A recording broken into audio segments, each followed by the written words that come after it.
understood, we can define ecumenism as the movement toward Christian unity. The body of Christ is divided.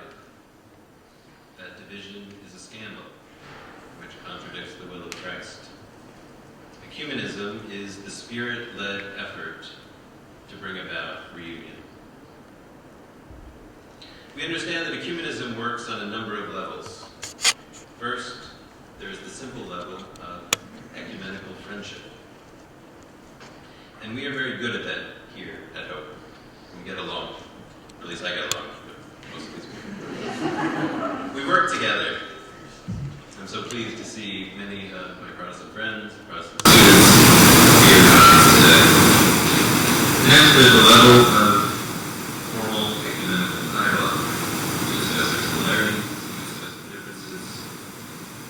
We look for deeper agreements beneath those differences. And we also honestly acknowledge where no agreements seemingly can begin. Finally, there's the level which John Paul II called the exchange of gifts. On this level, the different Christian groups witness to one another from the integrity of their tradition. They bring forth the distinctive fruits of their particular Christian expression, and others receive this as a gift. I hope that today will be an occasion for all three levels of ecumenism. I will soon give the microphone to Jeff Tyler, the chair of Hope College's Religion Department, who will introduce our guest. After this, there will be a time for our guest to speak, and a time for anyone who wishes to ask him a question. We ask that those who ask a question form a line there, that microphone in the back. Briefly introduce yourself, your name, perhaps the church you attend, where you are, Hope College, parishioner, friend, neighbor, and then ask your question. And also there are refreshments in the back, so please help yourself. So please welcome Jeff Tyler, the chair of the Religion Department, who will introduce our speaker.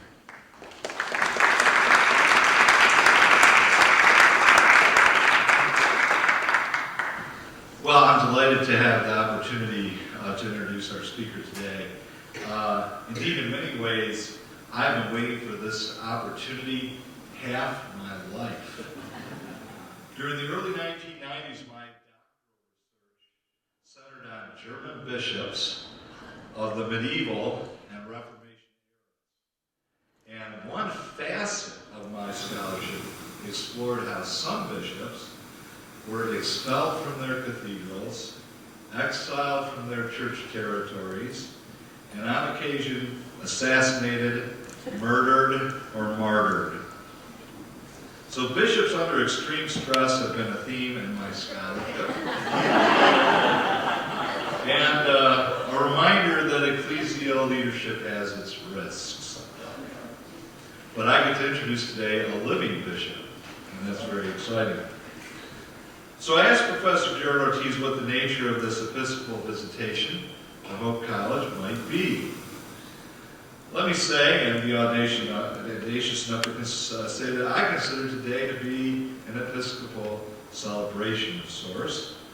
As many of us are aware, our Roman Catholic brothers and sisters, our faculty, staff, and students have been a part of a long pilgrimage of sorts at Hope College. From a smattering of individuals to a tolerated community to a robust minority to the St. Benedict Forum, our Roman Catholics have emerged as vital, treasured, and trusted, indeed invaluable, and indispensable members of our Hope College community. Today we make this ecumenical college community together in service to and celebration of our triune God. So we welcome the bishop today in eager celebration of our shared work and look forward to some incisive and scintillating episcopal wisdom and insight. And we mark the distinctions this bishop brings to us. His degrees from the University of Notre Dame in Government and International Studies, St. Mary's Seminary in Divinity, and a licentiate and doctorate from the Catholic University of America. Most Reverend Walkowiak was ordained in 1979 in Cleveland, Ohio, taught at St. Mary's Seminary, and has been Vice Chancellor of the Diocese of Cleveland. And in April of 2013, Pope Francis appointed Most Reverend Walkowiak as the 12th Bishop of the Diocese of Grand Rapids. And now, at the pinnacle, he takes the reins as the moderator of the St. Benedict Forum. Please join me in welcoming Bishop David J. Walkowiak to Hope College.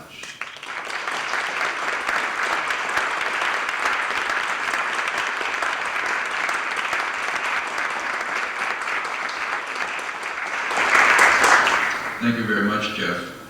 I want you to know that the bishops are still being martyred. In exile, we do have a lot of uncertainty, especially in the Middle East.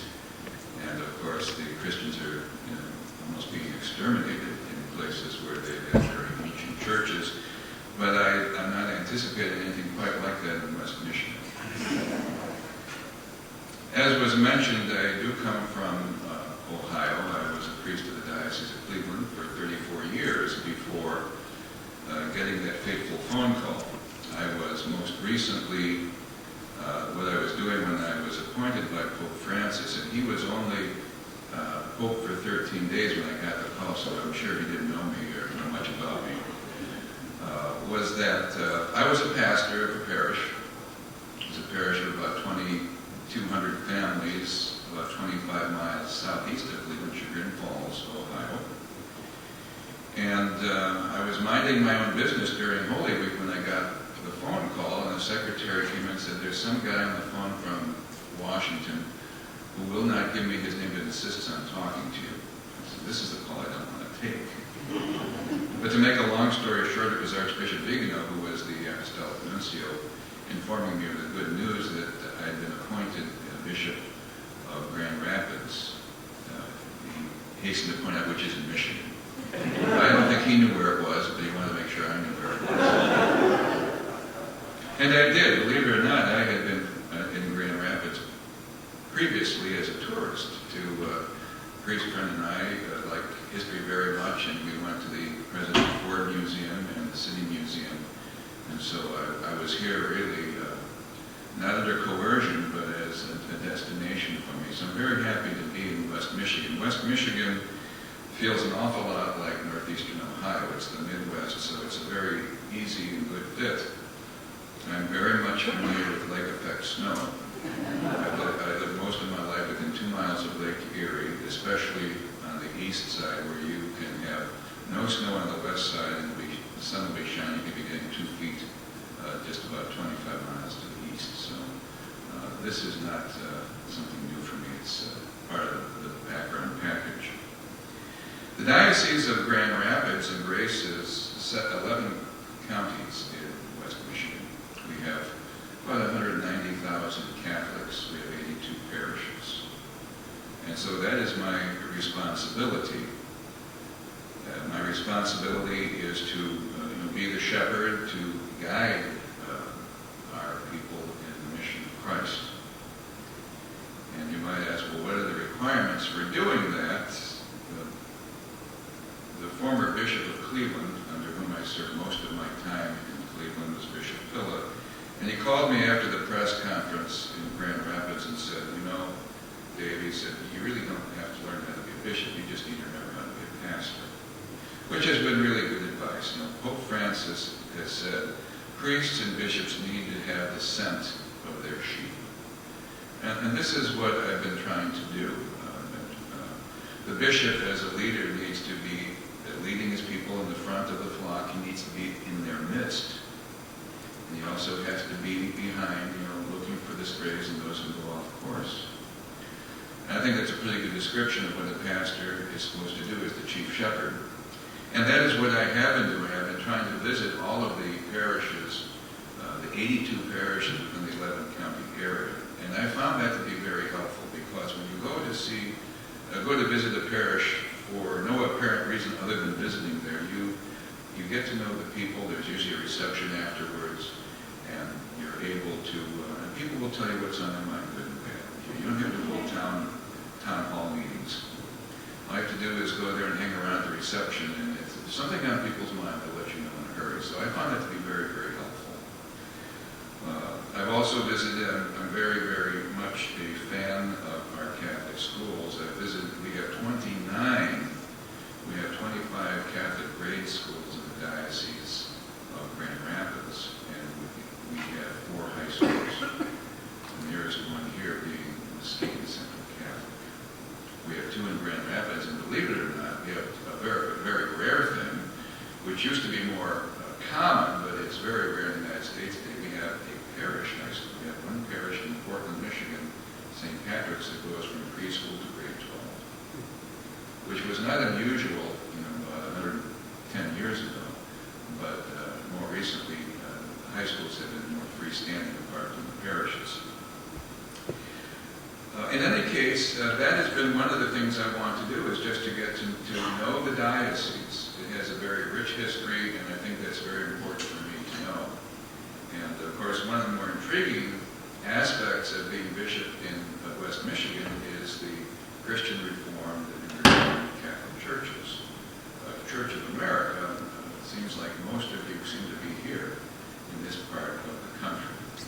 And so I'm very much looking forward to developing relations with both the Reformed Church of America as well as the Christian Reformed, because I think that in the year and a half that I've been here, I feel that the Reformed churches have exercised a very, very positive influence on the whole area of West Michigan.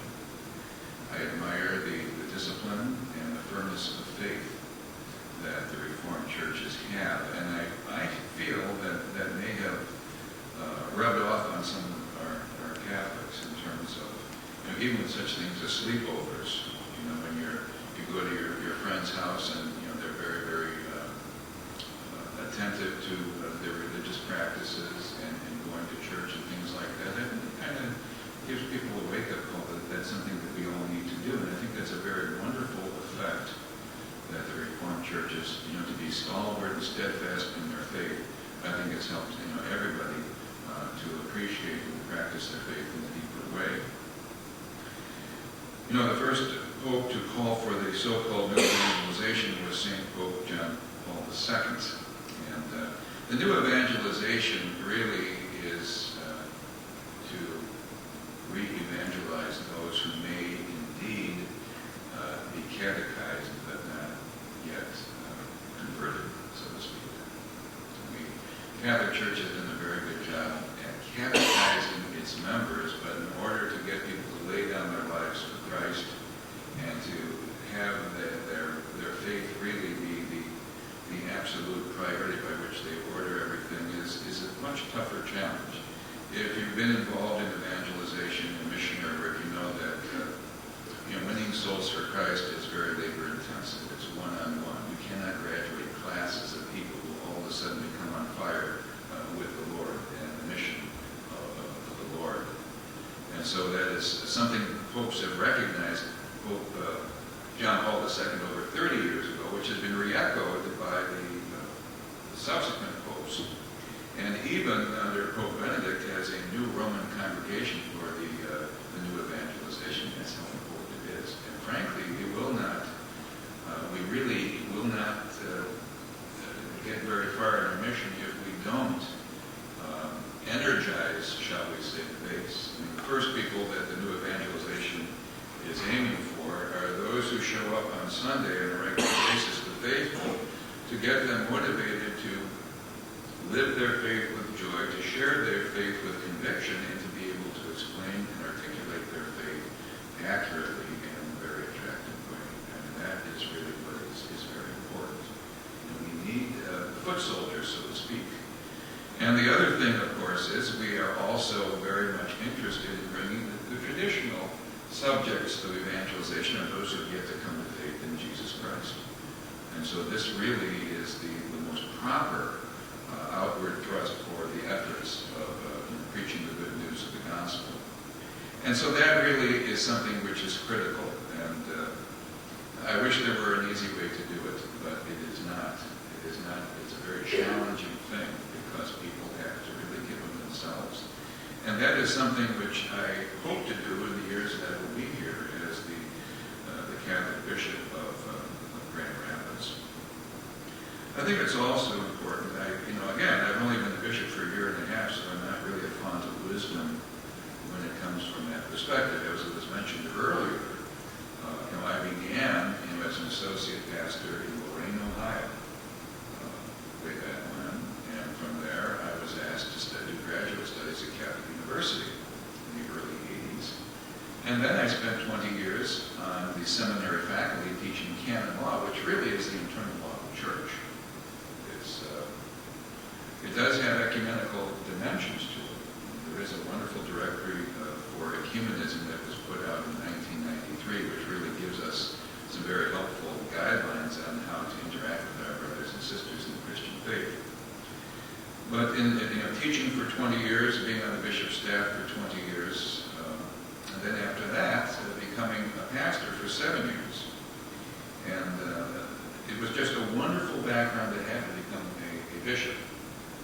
Especially having the experience of knowing the church's inner law and how that works, being in the bishop's office to help the pastors. The pastors were calling the chancery for advice on some very interesting issues. And of course, they gave me some very practical examples to share with my seminarians in terms of explaining the canons and prescriptions of the law. The last 7 years, though, as pastor were most helpful. That, I think, is really important for being a church leader.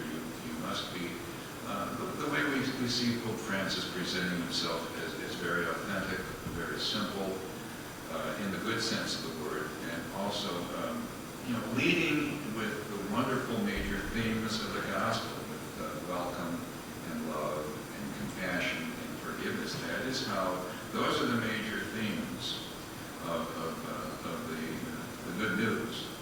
And so to be able to do that first before getting into the hair splitting, so to speak, with some of the other things that are involved in church governance and structure. So I see that as very important. Also, I see myself as a leader in West Michigan, a Christian leader, as trying to give voice to certainly the Catholic understanding of things, but perhaps on a wider scale also some of the other Christian churches. There are many voices of evangelization in our society today. We look at higher education, for example, is one of the voices of evangelization. The government is an evangelizing voice, and they have their own religion and values. The entertainment industry and people who are involved in media and the arts, they all have their own perspective, and there is no such thing as any kind of valueless or value-free atmosphere in any of these areas. And so our voice is one of many that is competing for the attention of people. And so it's every opportunity that we get to be able to speak about the things which we believe are true and unchangeable, and which should really guide the conduct of people for the common good. I will do everything I can to try to get that message out. I feel that that's very important. Interacting with the media is now one of my first loves. But I found the media in the Grand Rapids area to be very, very welcoming and very, very polite and very, very respectful. So I have not, I felt very encouraged and comfortable with my contacts with the local media. And if I have an opportunity to do something in that form, I will do it, because we have to get the word out, and I think that's very important.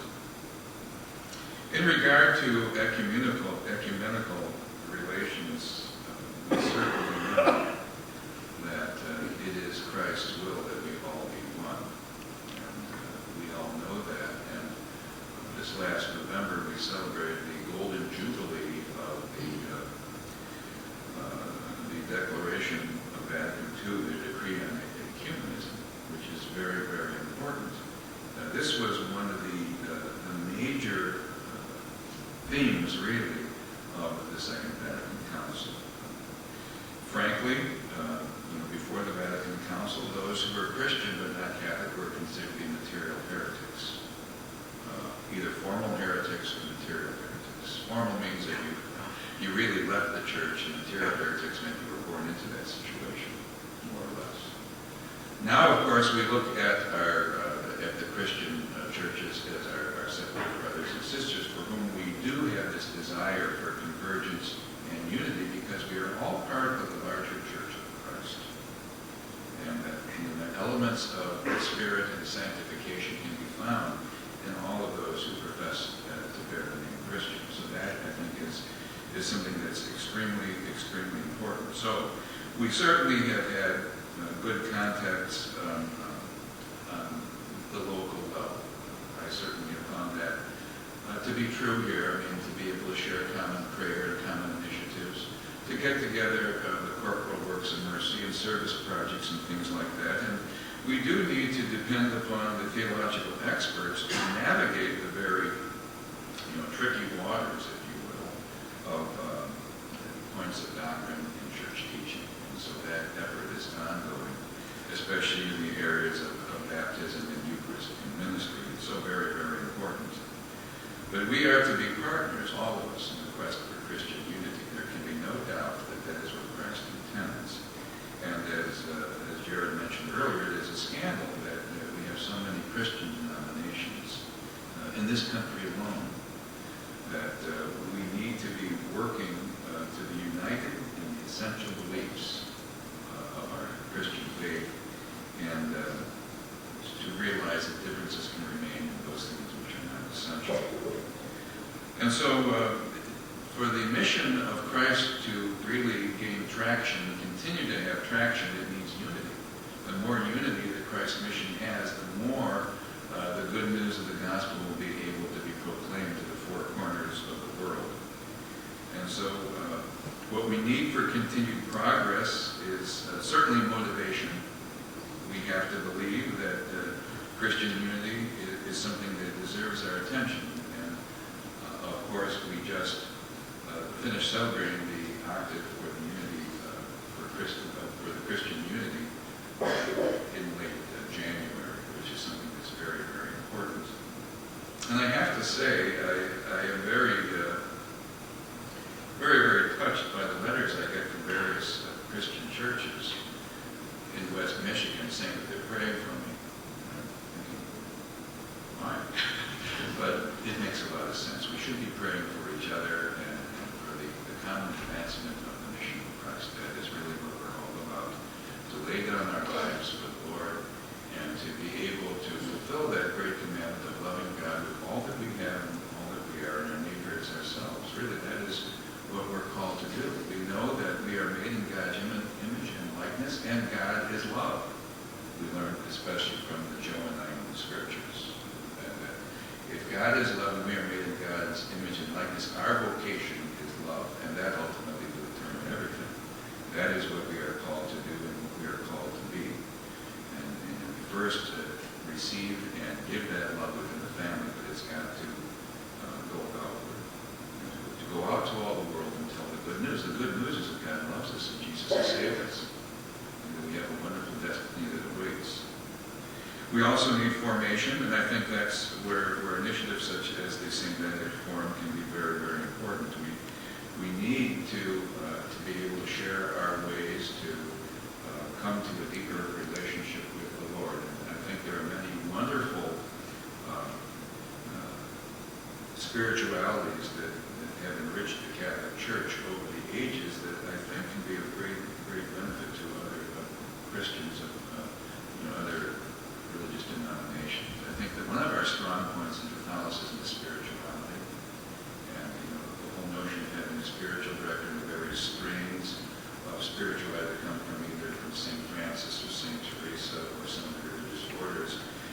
There's many ways. There's one common holiness, but there's many ways that we use our vocations to achieve that holiness, to be one with the Lord. And of course, what is very important is education. I certainly don't know as much about the Reformed churches and about the Protestant denominations as I need to or should. The same is true with other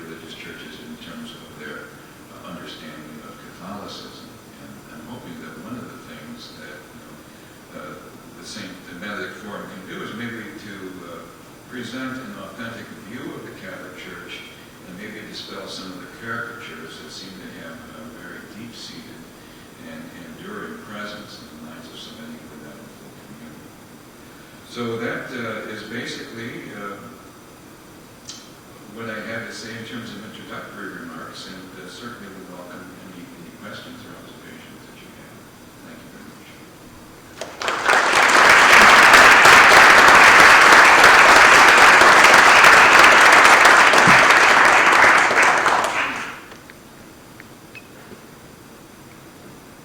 I think the microphone is right back there.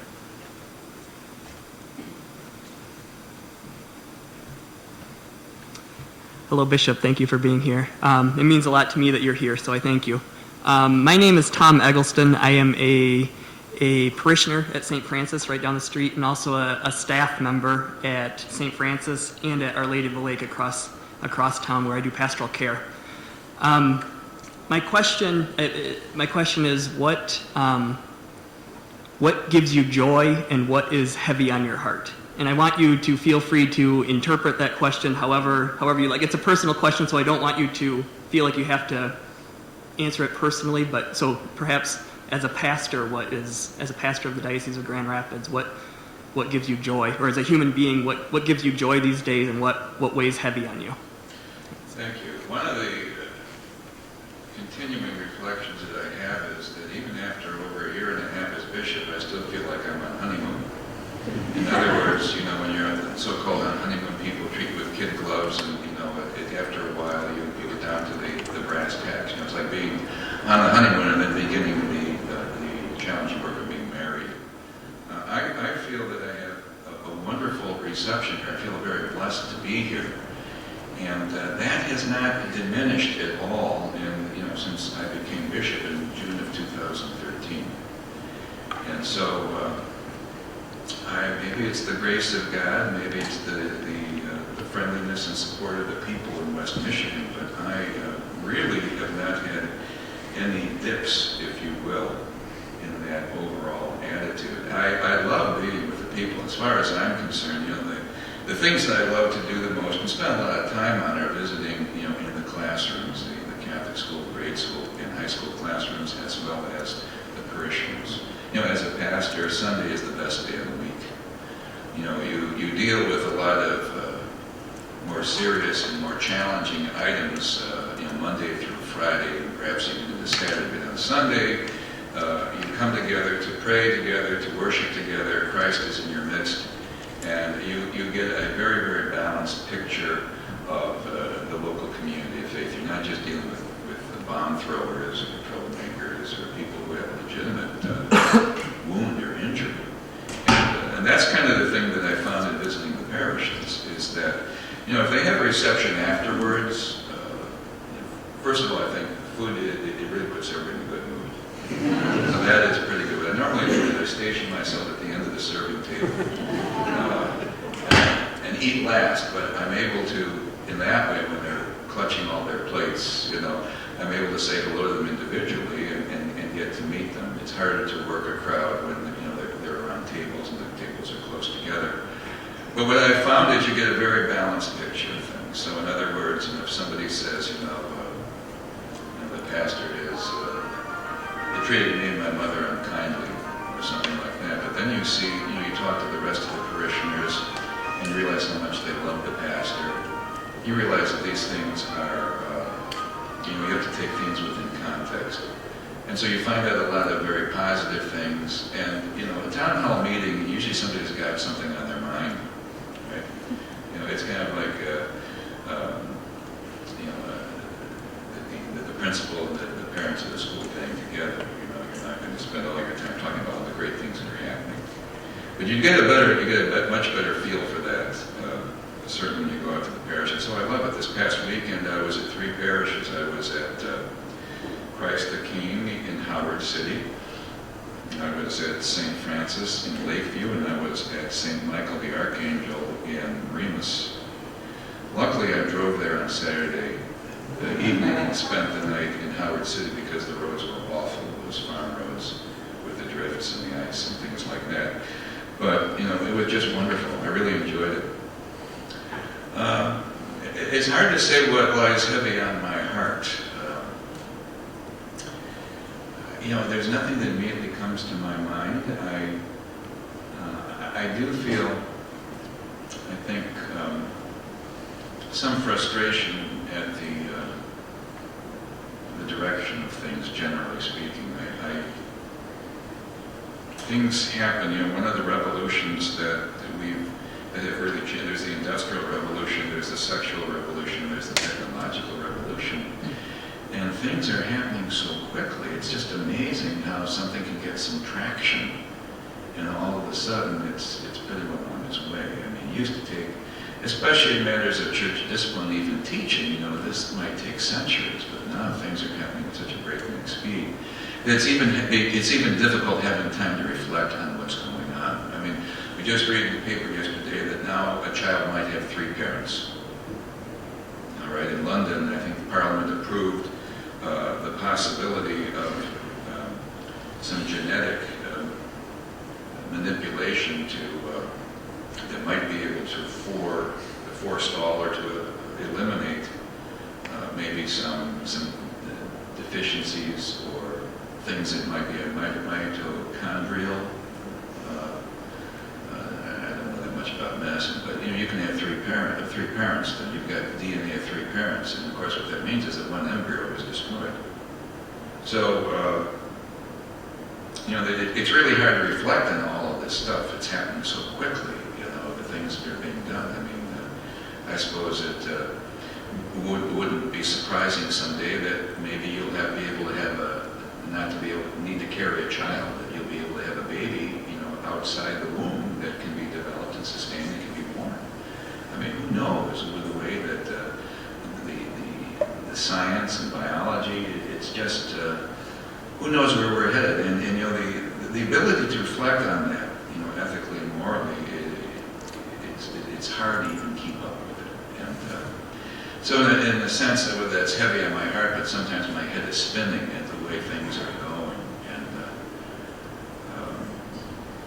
And I really believe, I'm a Catholic bishop, so I believe wholeheartedly in what the Church proclaims and teaches. And so it's getting somewhat exasperating to see how we seem to be on the defensive all the time. And I'm a little worried also about, conscience protection, religious freedom.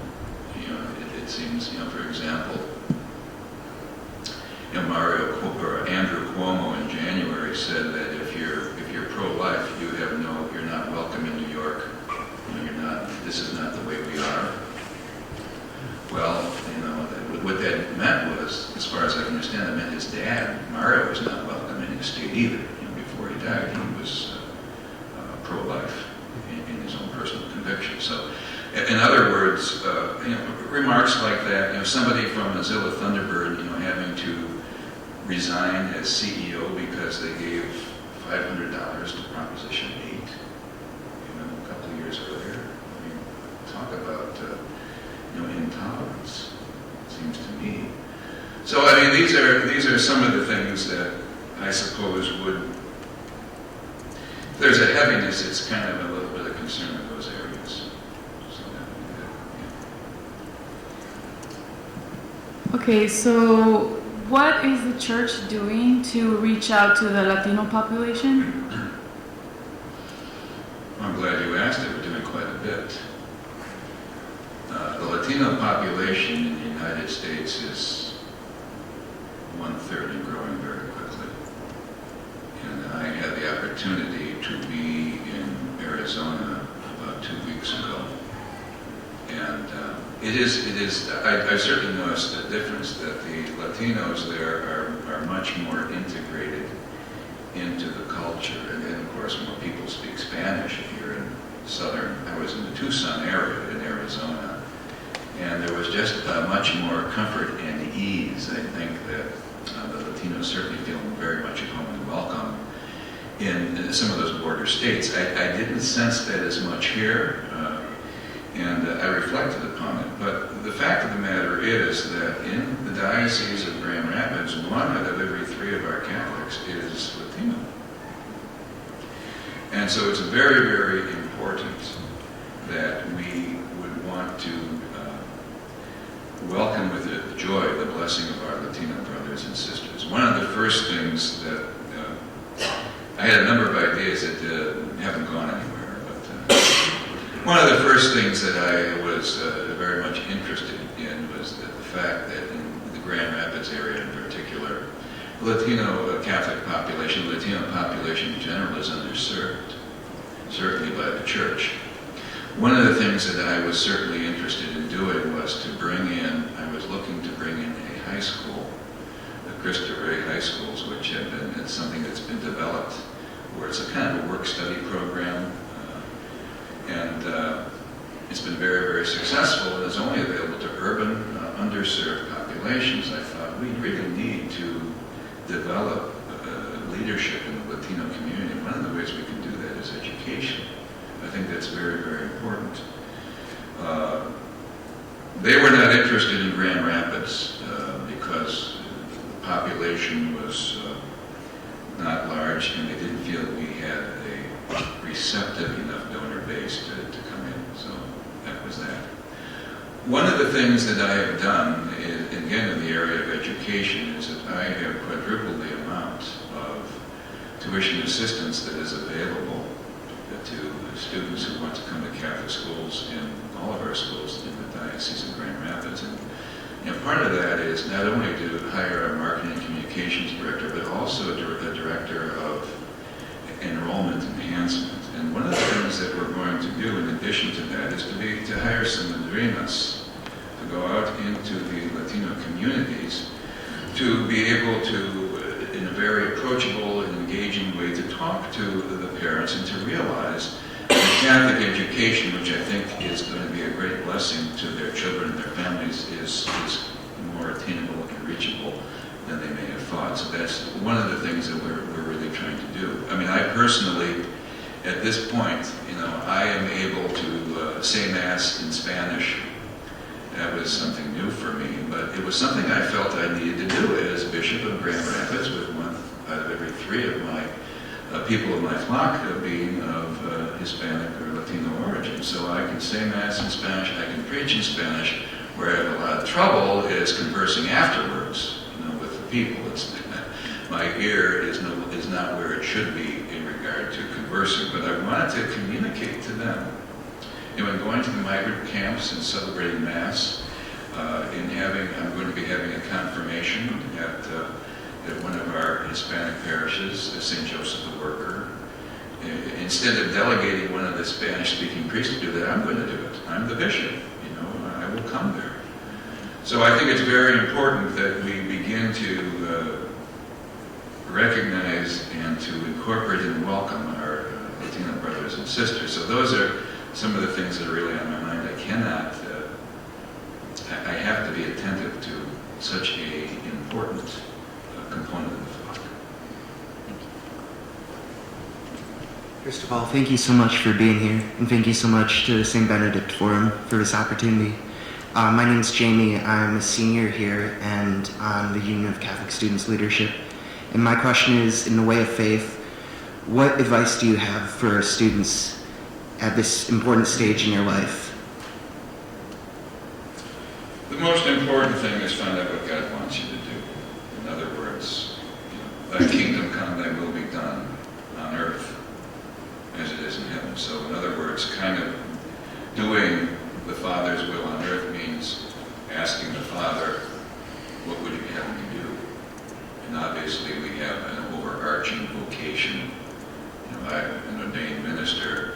A good number of the people here today are married. Some will remain in the single state, some maybe not, but there's also the possibility of vocation in a religious order. So in other words, I think what's really important is, and not just for happiness, because, and how do we define happiness, but I'm thinking of more of an underlying joy in life and meaning in life. And the important thing is to thank God every day for the gift of the day and ask God, what do you want me to do with it? That is really being alert, to the Lord's action in our response to the Lord. So I think it's very important. I have to believe that God will hear you, and God answers our prayers. You may not hear a voice, but there comes to be a convergence, really, of things that come together and saying, I really need to go to seminary, or yes, this is the one I think I should marry, or whatever it is, or this is my major, whatever it is. It's best to include God in your plans. Things will go a lot better. So I really think, so that means prayer, but it also means really working at that commitment to, and really a response to God's love is a self-sacrificing and generous love. So, something that's a very important spiritual truth that we need to learn sooner than later is, your life is not about you. If you think your life is about you and it's all centered on me, you've missed the point. What is important is your life is all about Christ in you and working through you. And, as John the Baptist says, he must increase and I must decrease. And I think that's really the path towards having a meaningful life, coming to know the Lord, and really doing God's will on earth. First of all, hi, thank you for coming and for speaking. My name is Aaron Van Oosterhout. I'm a professor here in the history department, and I do come from a Protestant background, but we are co-alumni of Notre Dame, and my daughter actually, thanks to one of your programs, actually attends a Catholic school here in the Holland area. My question piggybacks on the earlier question by the young lady. I'm not sure where she is now, but essentially it's a question about how ecumenism looks among your parishioners. And my background is in Mexican history, actually, and in the time that I spent there, what I noticed most was a sort of aggressive rise of Protestantism. And I say aggressive because a lot of these churches take a rather hostile stance against Catholicism and see their rise coming at the expense of Catholicism in Mexico particularly, but also I see this trend in Latin America as well. And I'm wondering, with a growing parishioner population here in the United States of Latin American descent, do you see ecumenism here becoming a little more difficult, or how do you see it among parishioners here? Particularly in that light is what I'm interested in. However you want to answer this is fine. Thank you. Yeah. The largest religious denomination in the United States is Catholicism. I think Baptists are second and ex-Catholics are third. And it's troubling. I find it, I think if we want to share the gospel and we want to spread the good news, I think that the first outreach should be for those who have no faith in Jesus, but to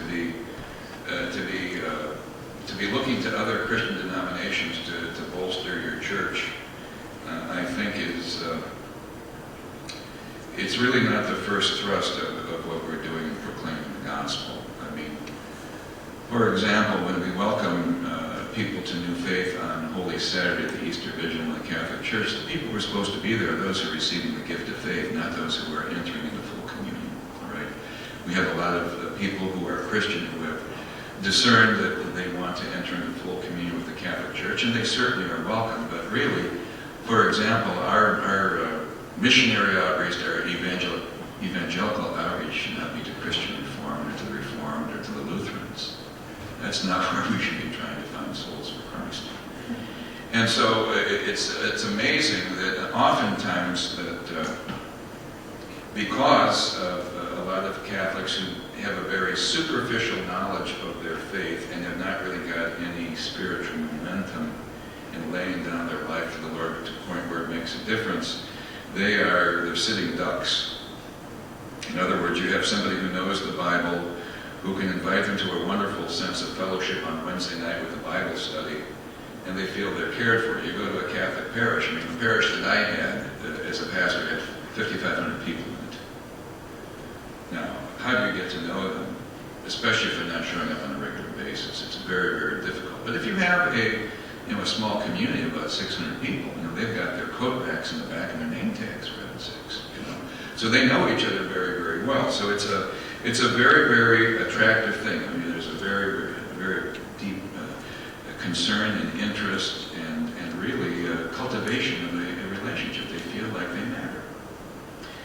And so a lot of those more aggressive denominations, shall we say, aren't really involved in ecumenism. I really think that they're not, if you say the mainstream, looking for Christian unity. And so, what does that mean on the parish level? Well, as important as ecumenism is, I don't know that it is a major theme in our Catholic parishes. When I was a pastor, I was in the Ministerial Association. We had a handful of parishioners that were absolutely dedicated to the unity of Christians and would go to everything. So we had, there was the service, the prayer service before Thanksgiving, the week of Christian unity. We had some shared prayer experiences and reflections during Lent, but it was about the same 62 people. From each of the denominations, I keep seeing the same faces there. So, with so many other things, it's a matter of priorities. We need to get our people, first of all, to be on fire with love of the Lord, and the outreach to others hopefully will also include those who may not be, exactly the same doctrinal positions, but we can still see the fact that we are all made in God's image and likeness, and especially when we put on Christ in baptism, we should see the face of Christ in each other. I mean, that really is very, very important. So we have a lot of work to go, and of course, it's one of my concerns with the Latino community. We have in our diocese, the bishops, Bishop Haas back in the 50s, made it a point, and we still do this, we try to have our seminarians, when they graduate, they can speak Spanish. So our latest group of priests that was ordained in 2013, 3 of them, 2, let's see, one of them is assigned in Holland. He's here. Where is he? Is Father James still here? Father James Vanderlaan? Right here. All right, so he is saying Mass in Spanish. And let's see, where are the other 2? Well, and then Father Scott Nolan in downtown Grand Rapids at St. Mary's, there's a Latino community there, and he's saying Mass in Spanish.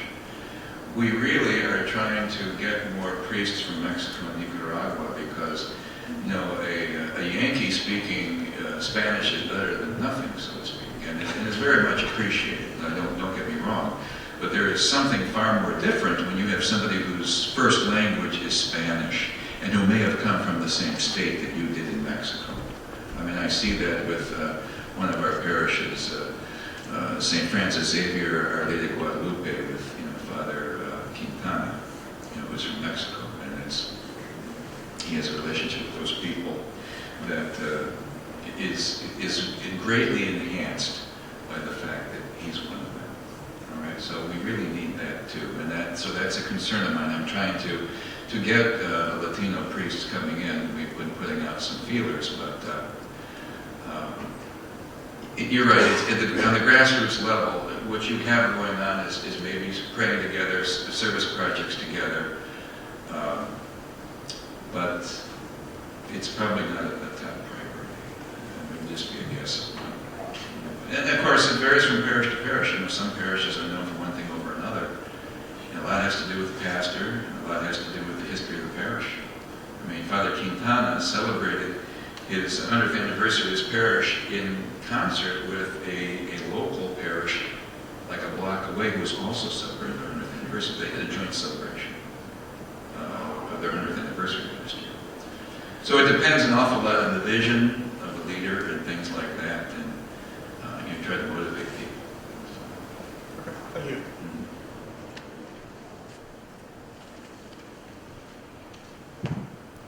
Hello, I am Daniel Karlovich. I am a senior mechanical engineer here at Hope. I'm from St. Anthony of Padua in the Diocese of Lansing in Michigan.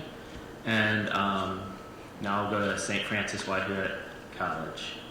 My question, there have been a number of prominent Catholic politicians at the highest levels of our governments who have endorsed and promoted views contrary to the Catholic moral teachings, in particular abortion. So my question, there has been some backlash against the United States bishops in allowing these pro-abortion politicians to receive the Eucharist while publicly opposing church teachings and even endorsing abortion as authentic church teaching. So my question is, how are the bishops continuing to work on a proper response to these individuals? Thank you. Well, the reception of communion really is, as you say, is based upon, in a sense, being on the same page. And that's one of the reasons why intercommunion, Eucharistic sharing, is very, very rare in the Catholic Church, because the reception of the Eucharist is a sign of unity already achieved. It's not a sign of unity to be hoped for. So in other words, basically when you're saying amen to the body and blood of Christ, you're basically saying I believe. And it's the whole package, so to speak. That's a very, very difficult issue. The bishops have come down on both sides. I think one of the more fruitful approaches is to approach a politician quietly and to try to dialogue with that politician. There is no doubt that one of the benefits, for example, of Catholic education is there are no artificial barriers. That the faith, the practice of the faith, are interwoven throughout all of the school day. Whether you're on the playground or you're in the restroom or you're in the hallway or you're in class or wherever you are, cafeteria. Those values are interwoven, and it's like the air you breathe. And I think that politicians, for the necessity of being elected, have decided to compartmentalize where their faith will or will not impact their actions. And so as a result, you basically had a handful of bishops, more or less, who said that they're not welcome to receive communion. You have others that say that they shouldn't, but they're not going to. We don't have a sheriff, in other words. And so when you talk about the reception of communion, an awful lot of it depends on the individual. You're not supposed to receive the Eucharist if you are in the state of serious sin that has not been absolved, by sacramental confession. We leave that determination. The people should have a conscience, and they should know whether or not they are worthy to come forward to receive the body and blood of the Lord. You can't look at a person in the communion line and tell whether they are worthy or whether they're even Catholic. I'm sure at many weddings and funerals, I'm giving maybe the first or second communion to people. Because it's everybody come forward. We really shouldn't be doing that, but oftentimes,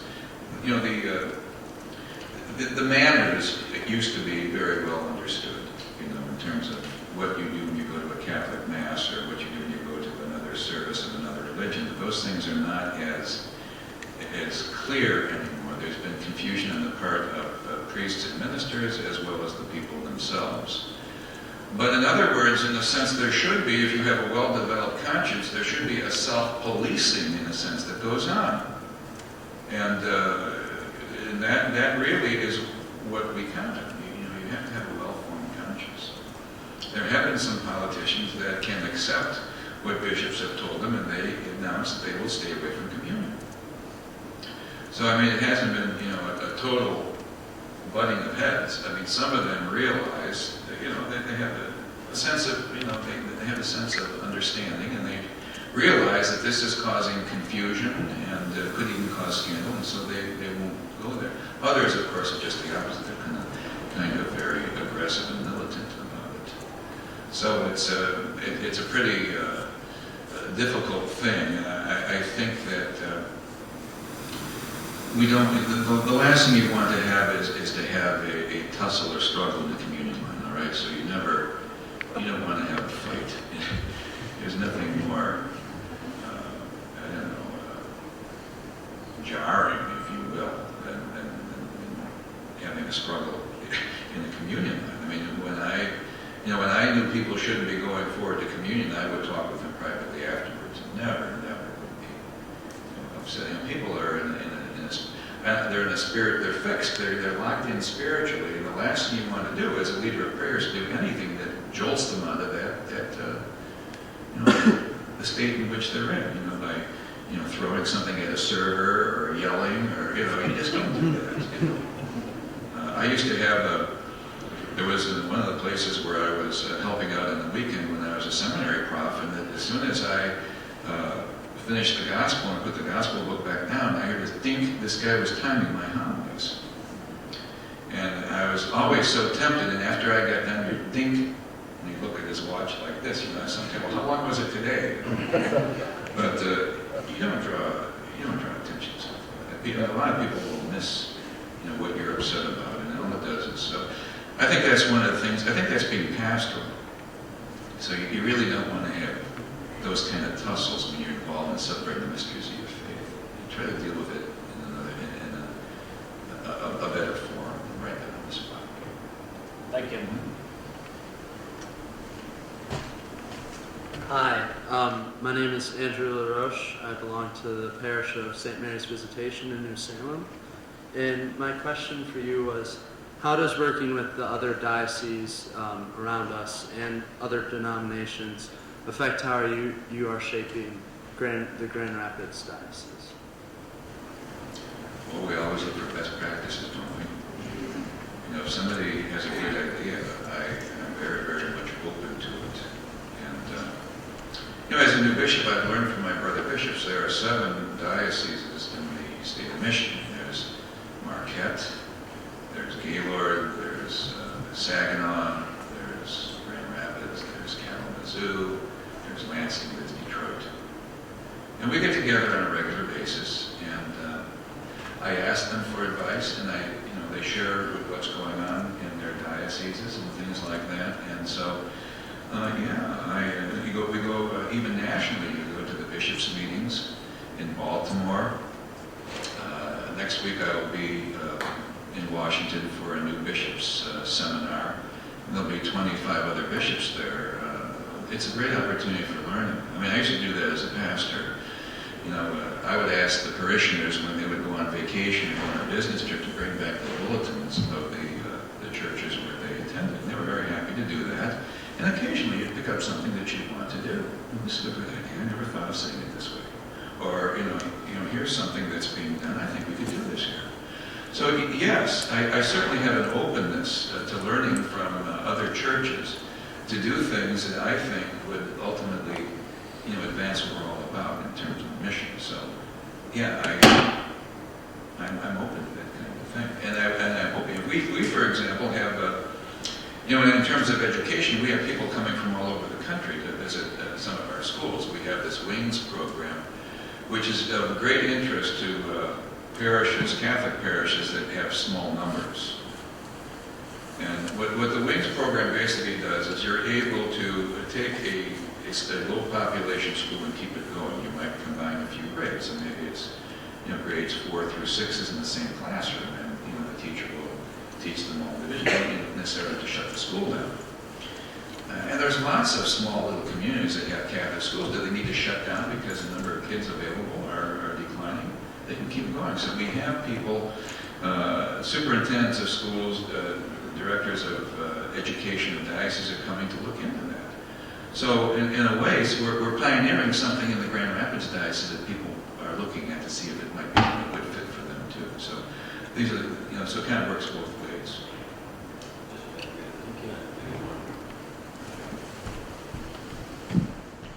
Bishop, I would say your last name, but I don't know how to pronounce it. Walkowiak. All right. I'm a retired Christian Reformed preacher, Dick Stravers. And not a question, a commendation.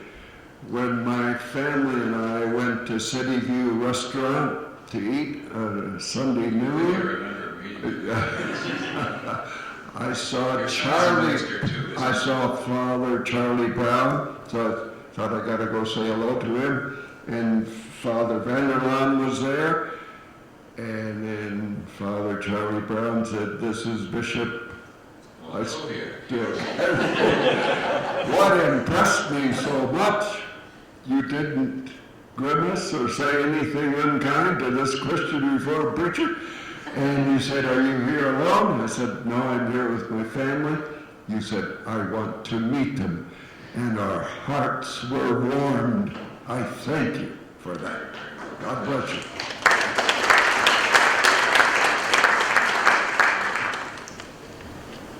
My name is Madeline Taylor. I'm a student at Hope and a parishioner at St. Francis. And I was just wondering if you could speak a little bit more to our vocation of love. There's a lot of definitions of love going around in society right now. So what would be the one that our vocation would entail? Well, it's I'm no Greek scholar, but the word agape, there's eros, and there's philia, and there's agape. Eros, obviously, the sexual, passionate love. There's philia, which is friendship, and then there's agape, which is a disinterested, self-sacrificing, selfless love, which is really a living example of Christ. His love was certainly always outbound, if you will. And so I think that we experience, most people experience all three levels, but where you really want to get to is the point where your love is no longer something that you hold and clutch tightly to yourself, but the gift that you have received, you give as a gift. In other words, we just buried a deacon yesterday in our diocese, Deacon Ken Baldwin. And here was a man, he had 5 sons and a daughter. And for many, many Christmases, he would be in Juarez, Mexico. He would spend his Christmases away from his family in Juarez, Mexico, to make Christmas special for the people of Juarez. He either, he would have collected things and brought them there. Now, he couldn't have done what he did without the love of his family, but when we think about Christmas, we think about scrambling around on the floor in our jammies, opening up gifts, and then having a nice breakfast. It's a tremendous family moment. There he was, thousands of miles away, with people that he grew to love. I mean, he had this kind of a unity with the human family. I mean, that's that is what every now and then we're touched by it. We're touched by the things that happen to people that we will never know.